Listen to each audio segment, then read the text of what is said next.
8-year-old Leo was in a car accident and urgently needed Rh-negative blood. My husband David turned quickly to the doctor. I know someone with Rh-negative. I'll call her right now. I slammed the divorce papers against David's chest. She can come, but you sign these first. He crumpled the papers. Scarlett, are you insane? Our son is fighting for his life and you're doing this now? I met his gaze, my voice cold. Yes. My mother-in-law rushed forward, hand raised to slap me. You heartless witch. You'd really let your own son die. I only smiled. Then I walked to the ER door. Doctor, halt all the preparations. The family refuses consent for the transfusion and the surgery. The doctors and nurses stared at us, their movements frozen. The air in the ER corridor grew thick, heavy, broken only by the low hum of medical machines. David pointed a finger at my face, his eyes bloodshot. Scarlett, say that again. I said, stop the surgery. My voice was low, unnervingly clear in the silence. My mother-in-law snapped out of her daze and lunged for me again.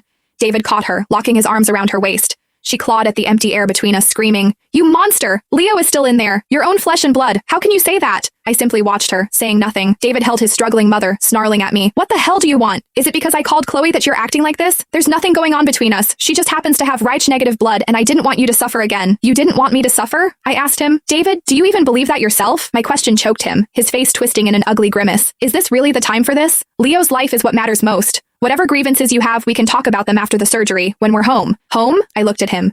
David, we don't have a home anymore. I held out the divorce papers again. Sign them. I've already arranged for a blood bank and several volunteers. As soon as you sign, they'll be on their way. There will be enough blood for Leo's surgery. My mother-in-law stopped sobbing. Both she and David stared at me as if I were insane. To force me into a divorce, you'd even abandon our son's life? David ground out, each word bitten off. I said sign, and the blood will arrive. I didn't back down. Other patient families began to gather, whispering and pointing at me. What's wrong with that woman? She's so cruel, right? Even animals protect their young. Her husband didn't want her to donate blood because he cared about her, and she's using the child's life to threaten him into divorce. The murmurs and accusations washed over me, but I felt nothing. David watched me, his chest heaving.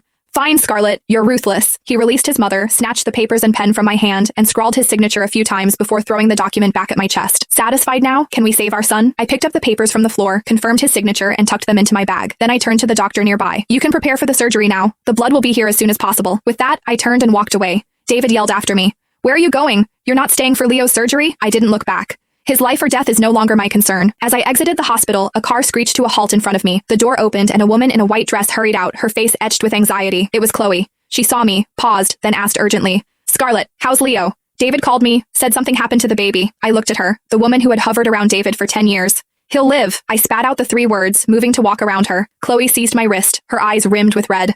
Scarlett, I know you've always misunderstood the bond between David and me, but right now, Leo is all that matters. Please don't blame David. He's just so worried about you. Her voice was soft, yet perfectly pitched to reach every onlooker. An elderly woman immediately began to berate me. What kind of wife are you? She's speaking reason to you and you stand there with such darkness in your eyes. To abandon your own son, have you no conscience? Chloe quickly turned to the woman, pleading. Please don't say that. Scarlett is just very tired. The more she played the role of the compassionate one, the more wicked I appeared. I yanked my hand free. Don't touch me. Chloe stumbled, tears welling up. I'm sorry, Scarlett. I didn't mean to.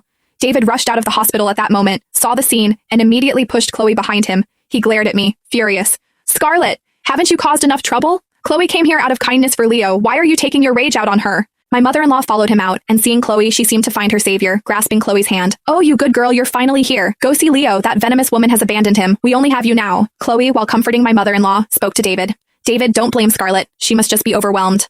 The 3 of them stood together, a picture of a loving family, and I was the unwanted villain, the cruel outsider. I looked at them, and my 10-year marriage felt like a cruel joke.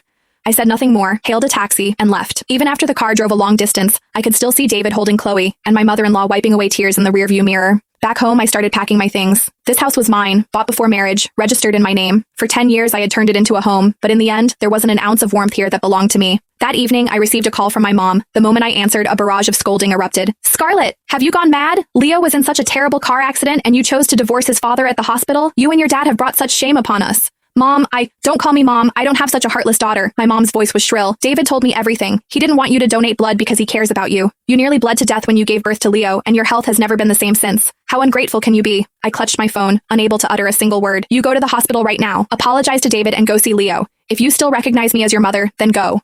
The call ended. I stared at the dark screen of my phone, my heart clutched as if by an unseen hand.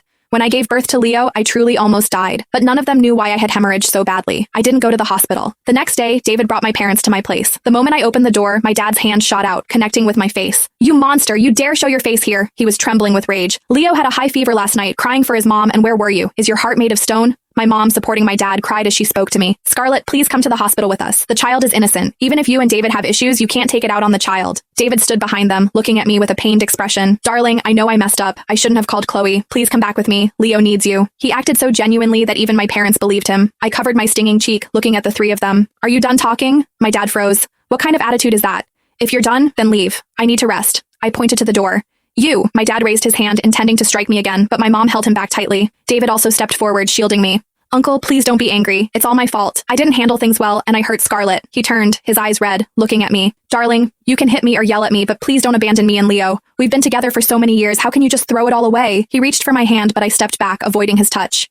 David, stop acting. Aren't you tired? David's face stiffened for a moment, then was replaced by an even greater sorrow. Scarlett, how did you become like this? You weren't like this before. You used to love Leo so much. You'd do anything to give him the best. Yes, I nodded. I used to be quite foolish. My parents, seeing my imperviousness to reason, were utterly disappointed. My mom, tears streaming down her face, said, Scarlett, if you insist on this divorce, then don't ever set foot in our home again. We'll pretend we never had a daughter like you. My dad pointed at David and declared, From now on, David is our true son. I looked at them, and the last flicker of warmth in my heart vanished. Fine. That single word made my parents and David freeze. They probably thought that by threatening me with family ties, I would compromise, just like every other time in the past 10 years. Unfortunately, this time, they were wrong. After seeing them off, I received a call from my lawyer. Mrs. Scarlett, David's side has received the court summons, but he leaked to the media, claiming you abused Leo and due to marital disputes, refused to give him a blood transfusion, leaving him critically ill. I opened my phone. The news was everywhere. Wealthy wife's cruel jealousy. I won't save my own son. Where is a mother's love? Heartbroken 8-year-old. Mommy doesn't want me anymore. The comment sections were a blaze of fury. My photos, workplace, and home address were all exposed. A group of self-proclaimed activists had gathered downstairs at my company, holding banners, demanding I be fired. Soon, I received a call from my boss, who told me not to come into work for a while. That afternoon, Chloe called me. Her voice sounded gentle and innocent. Scarlett, please don't blame David. He was just pushed to his limit by you. Leo isn't doing well. He needs his mom. Can you please come back and see him? What standing do you have to call me? I asked. A few seconds of silence on the other end. I'm Leo's aunt, and your friend. Friend? I laughed. Chloe, are you even worthy of that title? With that, I hung up. Not long after, my phone buzzed with a photo from Chloe. In it, Leo lay in a hospital bed. Chloe was bending over him, gently wiping his face. David and his mother stood close by, watching them with tender, doting looks. The scene was a picture of perfect harmony, so bright it stung the eyes. Beneath it was a message. Scarlett, we're all waiting for you to come back. On the day of the hearing, the courtroom was packed. There were media reporters, social activists, and all our so-called relatives and friends. They were all there to see me utterly destroyed. David arrived with Leo and Chloe. Leo sat in a wheelchair, his face pale, his arm still in a cast. Seeing me, Leo's eyes immediately welled up with tears. Mommy, please don't divorce Daddy, okay? It's all Leo's fault. Leo won't get sick anymore. He cried so pitifully, drawing gasps of sympathy from the spectators. My mother-in-law wailed dramatically, pointing at me and cursing. You bring nothing but bad luck. A curse on husband and son. What did our family do to deserve a creature like you? David held Leo, looking every bit the tragic good husband. Scarlett, even now, are you still going to be so stubborn?